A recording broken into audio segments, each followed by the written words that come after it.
Assalomu alaykum hurmatli obunachilar. Biz Andijon viloyati Andijon shahri ichida soat orqasida ishimizni boshlagandik. Bugun xudo xolasa yakunlayapmiz. Bu xonadonimiz общий tunuka расходi 130 kvadrat bilan yakunlab beryapmiz. 0 qalinlikda 135 ming so'mdan xonadon egasiga tushyapti. Tarnovlari bilan o'rnatib berganmiz. Yo'qsa bittadan like tugmachasini bosamiz, obuna bo'lishni unutmaysiz. Sizlarga men obzorini boshladim. Ko'ringlar. Ko'cha shapkamiz G holatda o'zigacha 45 gradus buklangan holatda chiqqan.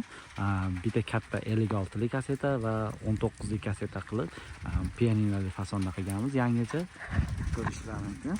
Ta'minlari bilan o'rnatib berganmiz. Har bitta kaseta pianino holatida. Shapkamiz 93 cm chiqqan. Tagi 93, oldi 12 peshona buklanyapti. Nakanishligiga qatilgan. Karnizlarimizni o'zimizda karnizdan qilganmiz. Karnizimizni har bitta kaseta kelgan joyiga tilladan lentalarimizni qo'yib berdik. Ko'rishingiz mumkin.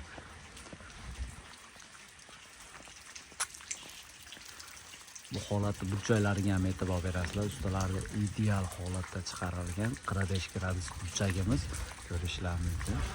Robotxonamizda ozgina ishimiz qoldi. Robotxonamiz oddiy shamat atrof aylanyapti. O'rtaga rombi va aynalarni qo'yib berdik. Chekasiga katta karnizdan qildik.